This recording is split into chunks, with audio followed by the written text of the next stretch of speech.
it's hard because I feel like there are definitely times in my life where the system failed me. Like I remember my mum being beaten up when I was a small child and running across the big roundabout between Somerstown and the police station and running into the police station trying to get attention from one of the officers, and nobody was interested. And I ended up going back to Waterloo Street and hiding in the bin shed. But just like no one really cared. Like I'd go to school like riddled in nits, I'd be dirty, I'd be hungry, and it was the constant run-ins with the police that happened over like a probably 18-month period. So I was arrested on numerous occasions for fighting, shoplifting, and then in the end it was the system that saved me, to speak, because it was the police interacting with my school and my teachers saying that actually this girl's really bright, she's intelligent, like we're just not seeing the best of her because of her environment. And I think that if we could provide her with some kind of support, then there's hope, right? And so it was all of those people within our system coming together collectively that did save me.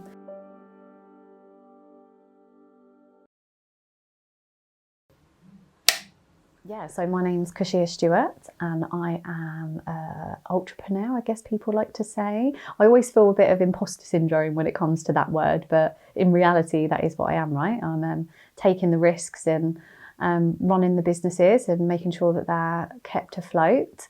It's hard, isn't it? It's hard to know where to start. I mean, I grew up in Portsmouth, so Portsmouth born and bred. I grew up in Somerstown. So definitely living on the breadline, so to speak. And I think that there were always times where even if there was money available for the family, it wasn't used in the right way, like it wasn't used for the right means. It wouldn't necessarily be used for clothes or food. It would be used for fags and booze and drugs. So yeah, that's kind of where it started, really. I was sent out in the middle of the night. We're talking probably like 1, 2 o'clock in the morning, with a pot of paint and a paintbrush. And I was sent out to paint onto the wall of the side of this shop, words, whore, slut. So there's just so many aspects of it. And then that then perpetuated into something, I would say, worse. So I would then be sent to that same local shop to steal bacon and cheese. That's how the shoplifting began for me when I was about 6 years old. I remember being given like a handbag and I would be sent to that same local shop to take big blocks of cheese, as much bacon and sausage as possible, because they had the highest value. So those were the things from the local shop that I could get my hands on easily, that this woman and my mum could then sell to then get speed and ecstasy or whatever it was they fancied doing it that weekend. And then that just continued for years. So I was used as the person that was going out and committing the crime. So they were orchestrating it and they were telling me what to do and when to do it, but they weren't hands-on in doing it. That there were never any repercussions with regards to the police. And no one ever told social services or anything either. Do you know what I mean? It was just, people knew that it was happening. What started as stealing for the benefit of my mum and her friend escalated to me then, when I was a bit older, still stealing for my mum, and it, like, she knew that I was doing it, but also for my own benefit. So probably around the age of about 11, I started, smoking weed. I think I took, class A drugs like speed for the first time when I was about 11 years old. But yeah, it did escalate to the point where I would go out on jobs that I was told to go out on, but then I would also go out on jobs for myself because I wanted money to buy my 10 sovereign and I wanted money to buy my 1/8 of weed, And And then when I was about sort of 13, 14, that then went, I wanted makeup and I wanted clothes. And in the end, when I was 14, I got caught shoplifting at Tammy Girl. Honestly, at the time, I couldn't care less. At that moment in time, being like 13, 14 years old, this is something I'd been doing for like 7 years at this point. So yes, I hadn't been caught, but it wasn't like I was going to get grounded. It wasn't like I was going to get told off. And yeah, so I get taken to the police station. I get put into a police cell. And then when the police decided to obviously interview me and interrogate me, so to speak, they done it with my mum there. I never felt safe with my mum. I don't have a relationship with my mum. I haven't seen my mum in about 20 years. The most important thing that I knew was that at no point could I confess that it was my mum that had put me up. And there's no way that I could confess that I'd been doing that for like 6, 7 years. There was no saving me in that moment. There was no way that I could, reach out to these people of the system and ask for help. I couldn't put her, obviously you're taught not to do that, right? You're taught not to be a grass, be a rat. And I just remember thinking, wow, like there's just no respect for the system. It was just like a joke. It was like a joke. And then you move on from that, and yeah, it was like nothing ever happened. Like there was no punishment or anything. If anything, the talk within the household was, damn it, like all that stuff you nicked and you've got nothing to show for it. Yeah. So I was told by the police, the last time that I was arrested, I was told, this is the last time that we're going to give you a child caution, a youth caution.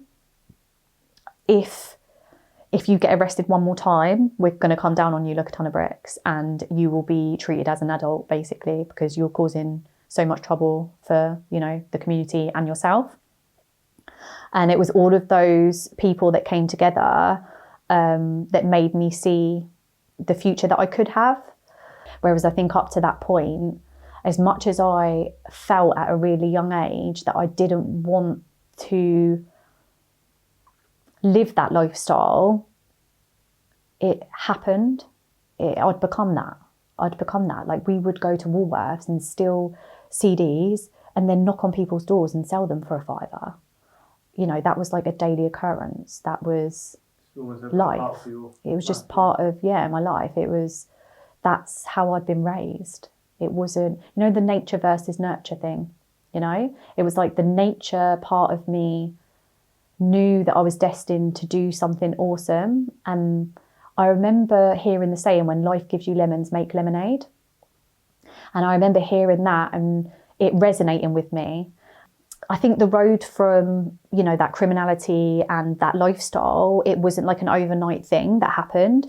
The hardest part for me at 16 was leaving home and I truly believed that leaving all of my friends, all of my family behind and almost like parking that chapter and creating a whole new life was the right thing to do. And I do still believe that, but it was really hard because you're removing yourself from everything you've ever known, the good, the bad and the ugly.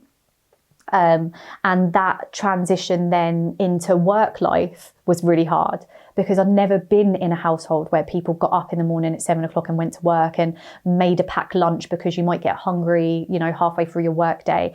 I had no routine growing up. I didn't have breakfast, lunch and tea. Like that just wasn't a thing. So you have to reprogram everything about yourself and everything you believe in. And yeah, I mean, that doesn't come overnight. That takes time. So it wasn't like I woke up one day and I was this perfect person and I was this, role model and ambassador and activist. That isn't the case at all, because from the age of 16 through to 21, I was working hard. I was, creating new friendship groups. I held down steady jobs, but I was still learning, right? So I still made bloody tons of mistakes. I wasn't breaking the law or anything like that anymore, but I was still making mistakes. I was young. I feel really lucky. So although Portsmouth for me has so many bad memories, and now I live in a nice house on the hills in Drayton, and I have a view of the Spinnaker Tower from my house, and I can see Somerstown one side and Hayling Island the other from my garden. whilst there's a huge element of Portsmouth that holds so many bad memories, there's so much good. And I'm so grateful to live in a society and in a democracy where there are so many opportunities. So yes, of course it takes personal grit, tenacity, motivation. Of course it takes all of that from me to get to where I am. But it also takes living in a city where people are willing to help you step up, to give you the opportunity of working in that call centre, to trust that you're not going to steal from their daughter's, bedroom, and so they'll invite you round for dinner.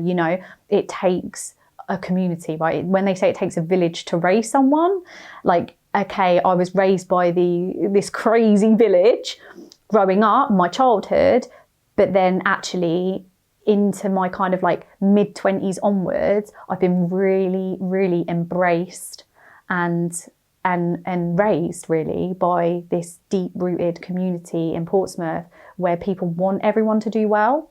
Obviously there's still those, right? But on the main crux of it, people want you to do well. People want to see each other succeed. And I think that is happening in Portsmouth now more than ever. There are so many powerful people, as you'll see on the Politely Rebellious podcast, who are all pivoting in their own way, and they're all juggling their own projects, and they're doing their own version of success. And we're not talking success as far as like monetary and being millionaires.